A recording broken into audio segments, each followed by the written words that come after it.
let's just get on and banter a little bit. Even Dermot was the fucking goat, dude. I wish. How about if I just talk normal? There you go. Great. Yeah, so thank you again for doing this with us. We're just three guys that like talking Rockies and just decided to put it out there in the world, I guess. And we thought we'd reach out and really appreciate it. And we love baseball. We love stories. And with your 35 years, like, it's super cool that you're able and willing to do this with us. So thanks. No, glad to do it. You're talking to a guy that was actually at the Rockies' first home game at Mile High Stadium in 1993. So. Wow, that's awesome. Let's just start with that. Let's just go in and we'll do introductions later, I guess. So what was that like? First game in Mile High or in Rockies history? Yeah, it's funny because, I moved to Colorado when I was 13 in the mid 70s. And of course there wasn't Major League Baseball in Denver then, but they had the Denver Bears. So I went and saw the Bears every summer. I still have my Bears hat, as a matter of fact. And I would say for years, I would talk to people and say, I don't understand how Denver doesn't have Major League Baseball. Because I'd go to July 4th games, there'd be 75, 76,000 people in the stands. I'm going, there isn't another team in the major leagues that could draw like this. I said, how is there not Major League Baseball here? And finally, when the Rockies came along, I said, I'm making it a point, even though I was working in television in Boise at the time. I said, I'm going to be there. I said, I don't care what it takes. I'll be there. And sure enough, I was up in the upper deck when Eric Young led off that game with a home run to left. And the jolt of electricity in that stadium that day, I can't even begin to describe. I mean, I still get goosebumps thinking about it. And it was just so great to see Major League Baseball in Denver after all those years. And I've still followed them since then. Yeah, that's pretty cool. You mentioning the Bears in Denver. We had local Denver guy, Matt Replinger, who's part of the MLB and stuff now.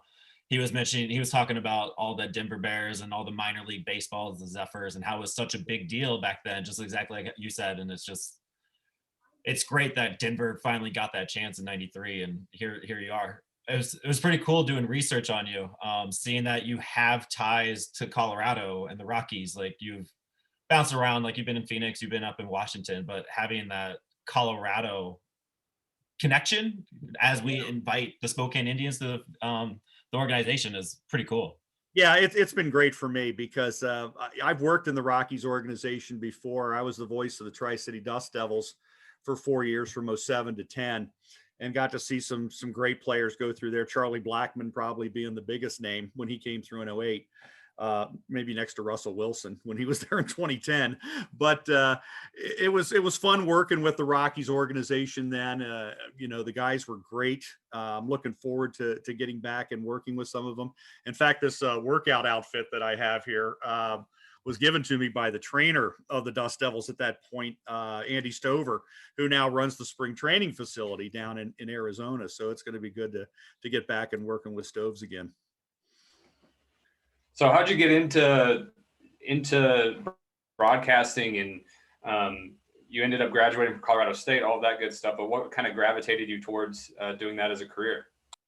Well, it's pretty much something I've wanted to do since I was a little kid. I mean, my father tells me stories of when I turned down the volume on games and call my own. And that was when I was in elementary school. So I wrote papers in high school about how I wanted to be a play-by-play voice for a team one day. And so it took a lot of work. I mean, it wasn't like I got out of CSU and, the doors opened up and I got a job immediately. I can remember it took me close to 6 months after I graduated from school to get my first job. And it wasn't even on air. It was working as a technician in a television studio in Boise at a CBS affiliate. So I was running audio and camera and learning to direct and that kind of stuff. But that was probably the best thing that happened to me, quite honestly, because I learned how everything worked behind the scenes. So I learned the technical aspect of everything. And I learned things that I didn't learn in college. I learned firsthand how the product is put together every day. So I was able to do everything behind the scenes, which made my ability to go in front of the microphone a lot easier. And I was a lot more confident about it too, because I knew if something went wrong, I could fix it. It wasn't like I could just, like most people just can't do anything about it. No, get an engineer. I could actually go in and do it.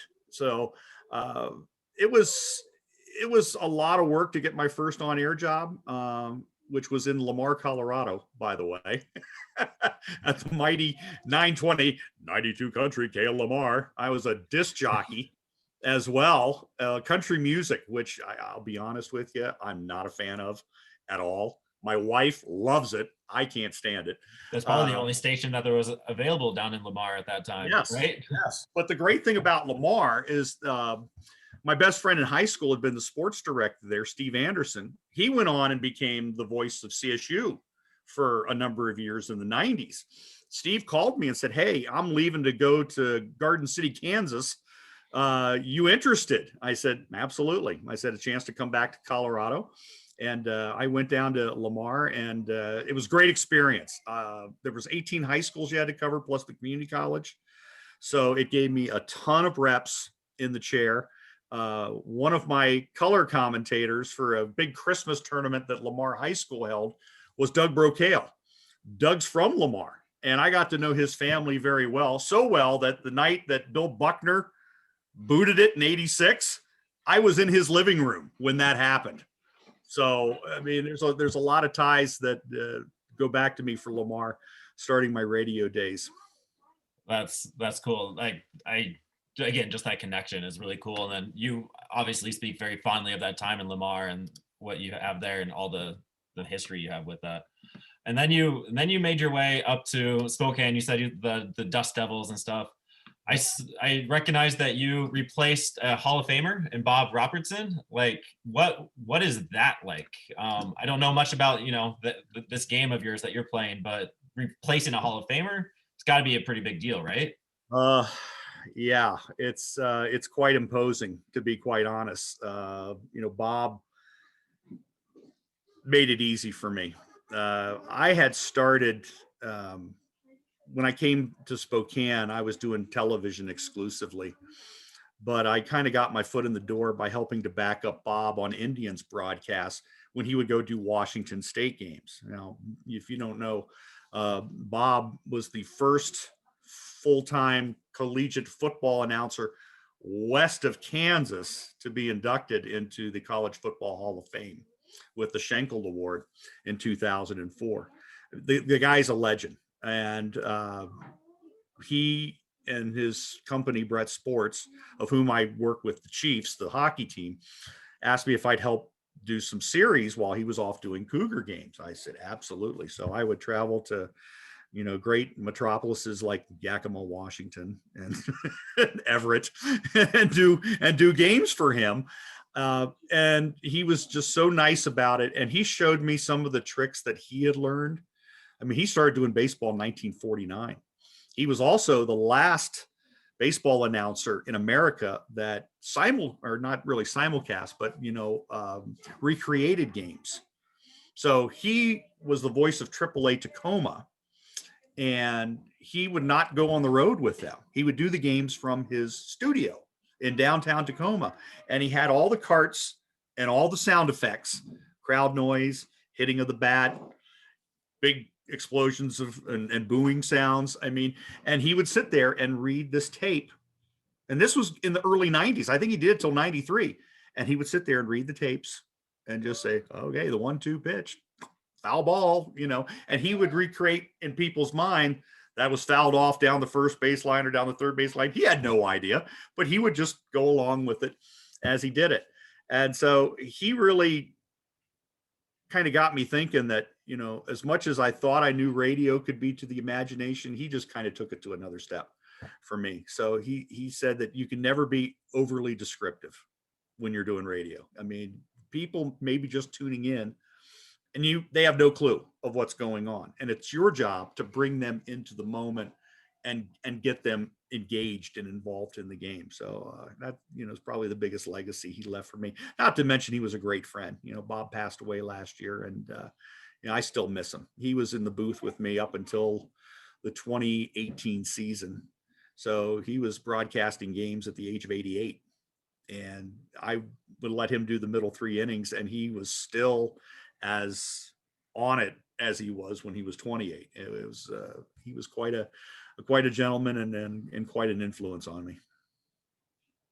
That's really cool. That's, yeah, just the Hall of Fame piece. Like if you're recreating things from scratch, almost like pre-COVID stuff, you see these guys doing television broadcasts from their homes, but in a sense of different way. That's cool. That the stories, man, the stories. Oh, I got a million of them. I mean, I could tell you stories about what he went through, and I mean, he was quite the guy as far as he was a part owner in an NASL franchise, the old Seattle Sounders. I mean, he told me stories, and that was the best part that I missed the most is the stories prior to the games and after the games when we would go out, and he would sit there and talk about his career in broadcasting. And I just hope I am able to do this job half the amount of time that he did.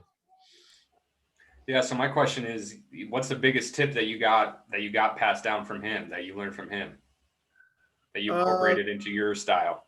Boy, just, if there's one description, I mean, there wasn't anything for me that was bigger than a Bob Robertson compliment. And there were times I would do broadcasts and we would get into commercial breaks and he says, "You did a really good job with that." And I'm thinking, this is a guy that's a Hall of Fame broadcaster telling me that I'm doing okay. The description, I mean, I would listen to him set the scene for a game. And he had one of those great voices. And he'd go, "Hello again, everyone, and welcome." And he would go into and say, "It's a beautiful day. There's just puffy white clouds over left field with a brilliant blue sky." I mean, he would just go through everything. The Indians in their white uniforms with red socks and red caps. And he would describe everything. And people maybe say, "Oh, that's kind of old school." But you know what? I think old school works. I think in baseball particularly, old school works. I mean, there's a reason why guys like Vin Scully and Red Barber and Mel Allen and, in minor league baseball, Bob Robertson are revered as they are because you always could see the game with them. They brought you in as a listener and you could say, "Hey, this is what is going on. I can feel like I'm there." I think that's the greatest compliment you can get. And he really passed that along to me. There were a number of other little things that he would pass along. Like my scorecard system is the same as his. I'd always had my own, but I kind of incorporated more to his because I found it was more efficient from a broadcasting perspective rather than just keeping score at a game. The way he introduced me to, I would have lineup on one side, roster on another, those clear fillers that you put in the notebooks. I'd never used those. I'd always pinned them up on the wall like a lot of broadcasters do. And he said, "No," he says, "just have it in front of you right there. You can just flip it over and it's right there." Wow. Why didn't I think of that? I would have never thought of that. He kind of showed me all these little tricks of the trade, but I figured, you know what? This is a guy that's been doing it for almost 50 years. I'm going to listen to this guy because he's picked up and forgotten more about broadcasting than most guys will ever learn. So, those things probably are the biggest things that I took away from Bob. So I kind of wanted to get into like the minor league side of things that you work with and kind of the different transition that you go through with an entirely different major league team taking over minor league affiliate, and what kind of that transition is like as a broadcaster and having to learn just the different things that you have to learn. If you could kind of go over that a little bit with us, because I think from an outside perspective, it's kind of confusing as for a regular fan to be able to comprehend what's going on. That's a good question because there is a lot of transition you go through. Fortunately, I've been able to go through a few. I mean, I didn't even mention that, I worked in Boise for a number of years. I was the host of and producer of a weekly half-hour show for the Boise Hawks. So I dealt with the California organization all the time. I dealt with the Angels quite a bit. And the fun thing for me about doing that aspect was getting to meet all the roving instructors that would come through. And the Angels at that time had just a list of people. I mean, I remember Whitey Herzog sitting down with him for an interview, Burt Blyleven, Bobby Grich. And Bobby Grich for me was great. Growing up in Baltimore as a kid, I remember Bobby when he came up as an Oriole in the early 70s. So it was like a thrill for me. It was like 10-year-old Mike gets to interview one of his childhood heroes. So the Angels did things certain ways. And, you know, dealing with Tom Kochman, who's the most successful winningest manager in Northwest League history in Boise, was one dynamic I had to deal with. And then going to Tri-City and going with the Rockies organization, they did things as far as philosophy completely different. People were different. So got, you know, to adjust with that. Going to Spokane with the Texas Rangers, different philosophy again. And so it kind of keeps you on your toes, really. So for me, going back with the Rockies is kind of familiar territory. Now, I haven't worked with the Rockies organization in 11 years, so there may have been some changes that have taken place as far as what they look at, what wanting their pitchers to do, what they want their hitters to do. I'm also now going to be dealing with a different level. Short season A was really a rookie level and an introduction for college guys to learn the pro game. Now I'm at high A level, much different approach as far as what they're refining with these guys, because they've already learned how to play the game at a professional level. What are they refining? What are they working with to get them to AA, AAA, and eventually the major leagues? So there's a lot of relationships that you build. There's a lot of times that I just wander my way into the clubhouse and I'll just sit down with guys.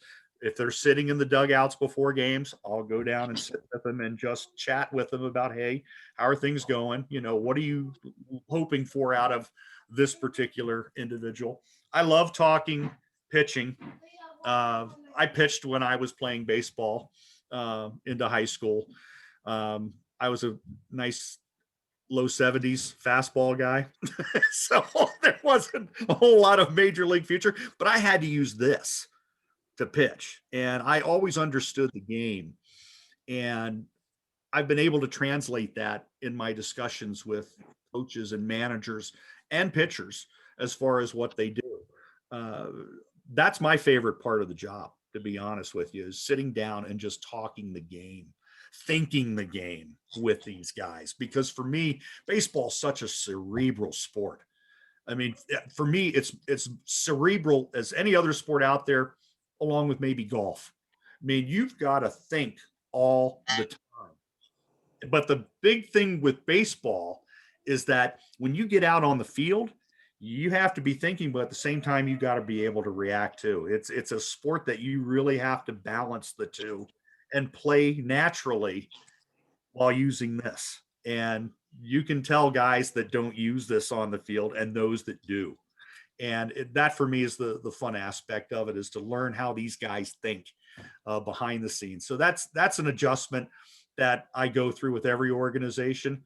But as I said, this is going to be fairly easy compared to what I've had to do before, because I've worked with a lot of these guys before. Would you say you kind of prefer that, I guess, journeyman style of broadcasting where you're constantly having to kind of relearn things a little bit? Or I guess everybody kind of translates that into their own career, where some people are more content with just day in, day out, same routine, same people. But some people like to mix it up and constantly have a fresh vibe. So I was kind of curious where you sit with that. I prefer to mix it up. I mean, I think it keeps you sharper, for one thing. And I like learning things. I've always been kind of inquisitive as far as, how do things work? Why does this do what it does? You know, I was a big history guy in school. So I was a history major in addition to communications at CSU. Excuse me. So I found that I really like to inquire about things and learn new aspects of it. So as much as I love pitching, I like to talk hitting as well, even though I was bad at it, especially I couldn't hit a curveball to save my life. I'd like to learn how these guys think about getting better at their craft. I like to talk with coaches about how do they impart this information to 25 different guys who have 25 different ways of doing things and approaches to doing things and getting through to them. So there really isn't a cookie cutter formula for them. I like being able to kind of mix it up. I mean, and I can understand routine's important and kind of get into a flow. And I kind of do that in some respects, but in a lot of things, I'll try new things. I'll try different things. I mean, when I started with the Indians, we had done the games a certain way for years. Bob had done, games a certain way for years. I went to the club my first year and I said, I've always wanted to broadcast a game from the seats. I'd watched Harry Carey do it on WGN back in the early 80s. And I said, that's a great idea. Why don't we do that with radio? And it took me about 3-4 years. And finally, I talked them into it. So we have a pavilion out in right field. There's an old rail car called the Depot. That's kind of like a family corporate area that, families and groups can go to. So we built an area where I could set up a table. We put in a line and we have a little tent out there to keep me from the elements, generally the sun beating down on the equipment. And I call the games from right over the right field wall. We have a short porch out there. So it's only about 5 feet high. So my table, I'm like right on the wall, right out in right field with a perfect view. And we started that. Oh, that was back about 2015, I guess. So we've been doing it, 4 or 5 years now. It's become so successful. It's sponsored and we do it every Sunday home game.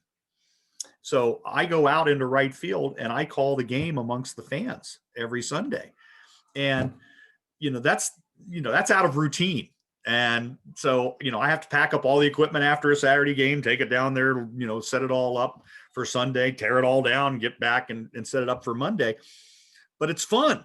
I mean, and baseball's meant to be fun and the fans love it. Like they get a chance to come up and say hi and do whatever during the game.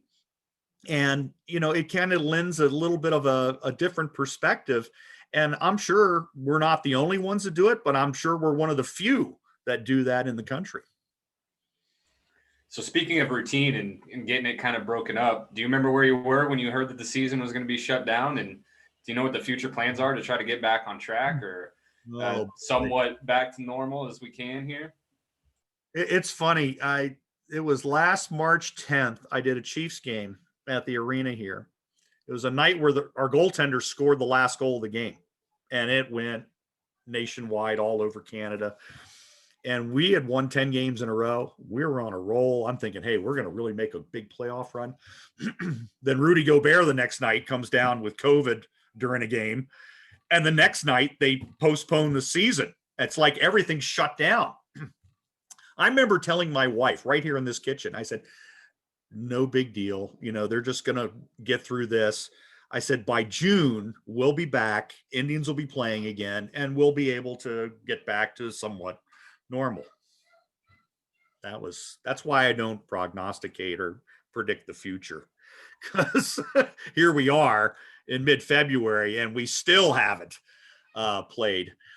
Yeah, I can remember when baseball, when the season got banged there, because I could see it coming, because I figured once we'd gotten into Memorial Day, I said, it's not happening. I mean, they've got to have guys to be able to get together and prepare. And I said, it's just not going to happen. And so when the season kind of got thrown to the side, I got to thinking, oh, okay, they'll maybe get things underway in the winter for hockey. Well, that hasn't panned out either.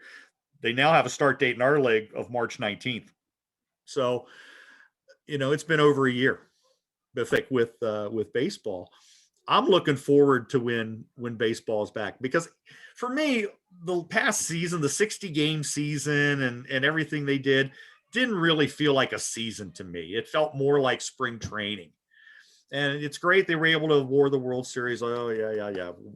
this to me, when they start up in April, will be like, okay, we're going to start to get back to baseball again. And I'm looking forward to getting fans in the stands. Even if it's 25% capacity, which is what it would be the case in Washington right now, even if it gets to 50%, I mean, just having fans there to interact with the players will love it. I will love it. It just will be a nice sign of getting back to normal. So can we go back real quick? And are you going to go on record and say the Los Angeles Dodgers World Series doesn't count? Well, it counts, obviously, but I mean, but to me, it was just like, you can make a case for the Stanley Cup as well. It's just like, all the guys are in the same town and playing the same games. I mean, years from now, people are not going to look at it and say, oh, put an asterisk by it, like Maris's record. But I think you're going to find that people that do remember are going to go, well, hey, it's great. They were the best of the short season. That's still what it comes down to. So, the Dodgers didn't have a chance to fold because they played in a short enough season that they didn't have a chance to fold once October came around. That's just my perspective anyway. Well, I think the fans have always been an X factor in games, and then you remove that completely, and it's like watching the Marlins home game every game, and you sympathize with what that fan base kind of goes through, but it's just not quite the same, that's for sure. No doubt. And fans do make a difference. I think you're seeing that. I watch college basketball an awful lot. And for me, there are teams that are winning on the road right now where they're saying, oh, this is so-and-so's third home loss in 3 years. I'm going, there's no one in the stands. There is no influence on this game now. So it's kind of even the bar as far as, if you're the better team, the chances are very good you're going to win. I mean, there's no fans that are going to help sway that outcome at all, which I think is one of the great things of sports. It really does test you as an athlete and as a team to overcome those obstacles. They don't have that now. So I think if you're the best team out there, this is your best shot to win it. Going back to the Dodgers, perfect example for me. I think they're a club that if you put them in a, really high adversarial situation, maybe they crack. They've shown that in the past. This year, they didn't have to deal with any of that. And it was short enough that, they went right through. Tampa Bay Lightning, another example, swept out of the playoffs for the year before. They get in a situation, there's no fans, and it's a balanced playing field. They're the better team. I mean, they truly are. So I'm looking forward to getting that back in sports, because I think you really are a true champion if you can overcome those kind of things and not just go out there with your talent and win. Yeah, for sure. And I think you just made a lot of Rockies fans that will hopefully listen to this and happy with you saying, I think they would have crumbled or had the opportunity to crumble. I know I got a little giddy inside with that. So give us a little bit of history about the Spokane Indians. Like, you guys are the new kid on the block, the new affiliate, like you said, the minor league changes and all that. We lost the Lancaster Jethawks, who have been part of our organization, for the last 5 or 6 years, and you guys are kind of taking that role. So give us an introduction to the Indians, and just what baseball has been like up there all this time. Well, baseball has a very rich history here in Spokane. I mean, the Indians have been around since the turn of the 20th century, and a very rich history with the Dodgers, if you can believe that. They were the AAA affiliate from 58 to 72 in the Pacific Coast League. And the 1970 Spokane Indians Club is considered almost unanimously by a lot of baseball experts as the greatest minor league team of the 20th century. And when you look back at that club, you can see why. They were managed by Tommy Lasorda. They had 13 players that ended up playing in the major leagues 10 years or more.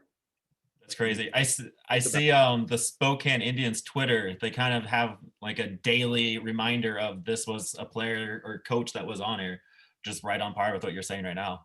Yeah, cool. I mean, you can go through, those Dodger years and the greatness that they had. Indians were a long A team up until 82, They went in the Northwest League as a short season club, and they had been that way up until the reorganization of the minors this year. Very successful franchise in the minor leagues. They are always one of the top 2 drawing short A teams in the country year in and year out. They average, close to 5,100 fans a game in short season. Obviously that's going to change with the long season because weather here in April and into May can be a little dicey. So I would imagine the rest of the Northwest is going to, find some adjustments with that, because you're talking Everett and Vancouver over in what we call the West Side, beyond the Cascades. There's a lot of rain. And so Everett put in an all sports turf here about 3 years ago, which has really helped their situation as far as not having games rained out. Vancouver, though, still old fashioned grass and the tarp and hope for the best. Eugene is turf because they play at the University of Oregon facility, so not too bad there. Hillsboro in outside Portland, they have turf as well. So the rain that they would get at that time of year, they should be able to absorb it pretty well. Tri-City doesn't get as much precipitation because it's in a desert. So that's not going to really be a concern as far as April and May is for them. But for Spokane, it's going to be an adjustment for the fans to go back to full season baseball because they haven't done it in close to 40 years. But I think they will. There's definitely going to be those 3,000 to 4,000 diehards that are going to be there every game, no matter what.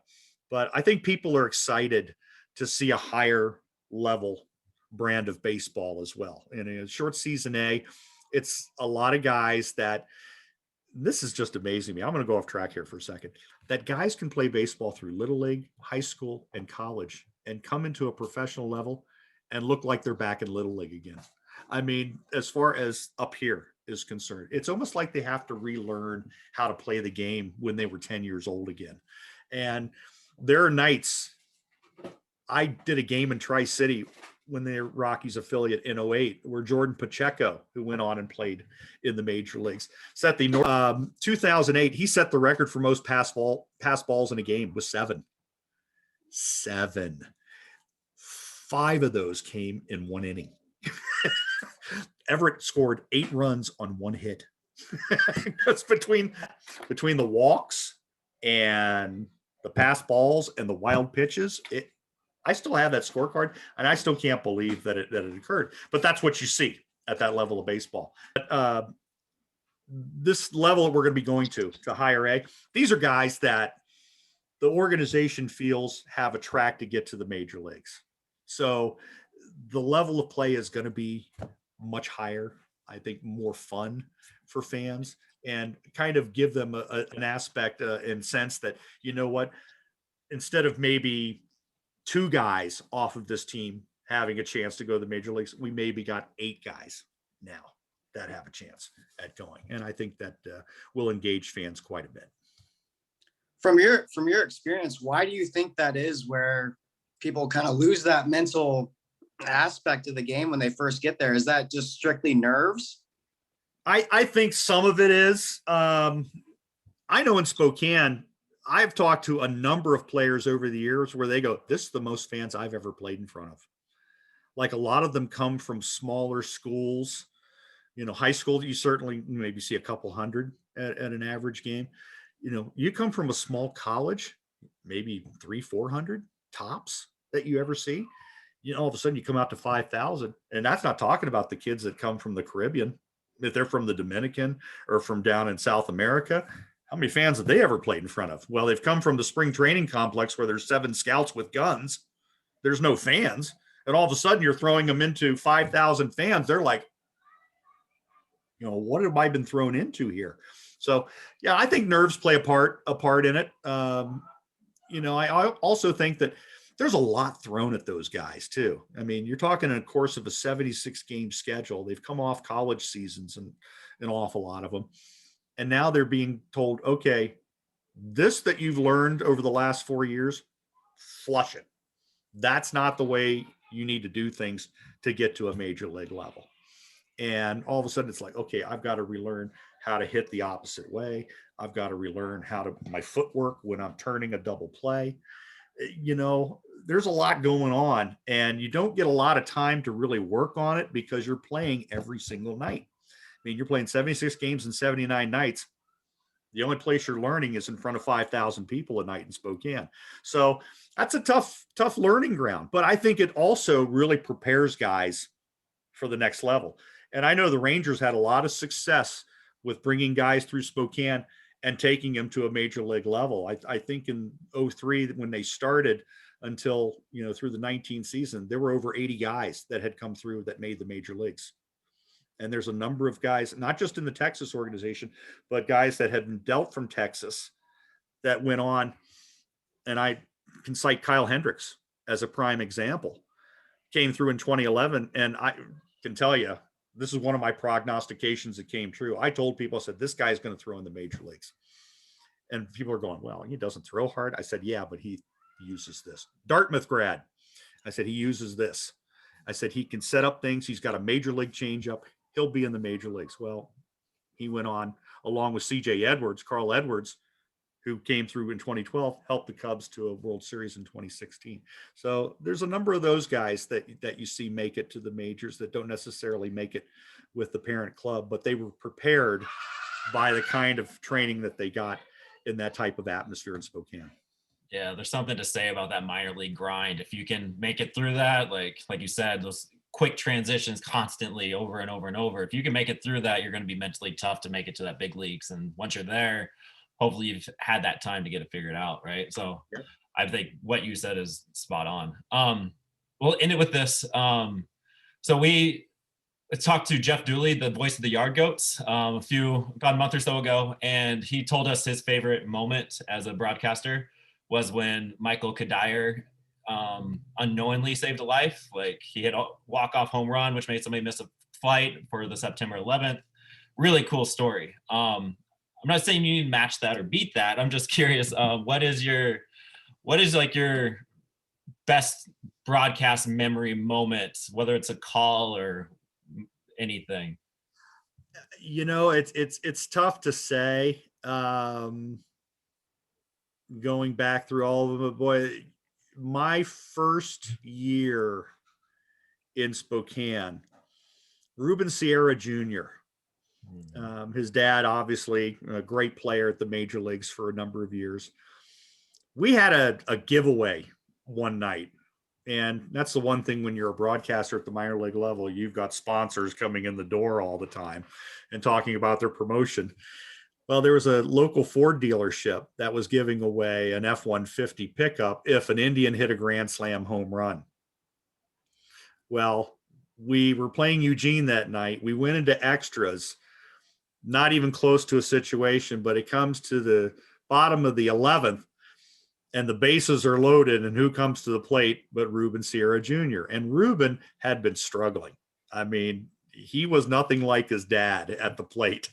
And he comes up and he goes oppo on a shot to left field. And I can remember coming out of my chair as this ball was going and the left fielder's going back to the wall. And that's the longest I've held a gone in my life.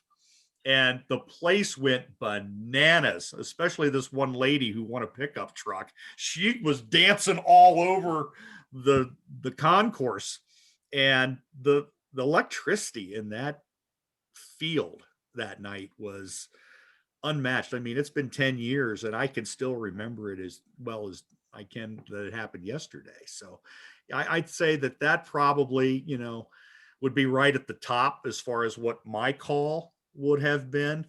But I mean, there's been a number of teams that have come through, and, the Indians have been fortunate. They went to the playoffs 5 times out of 6 years, played for the league title.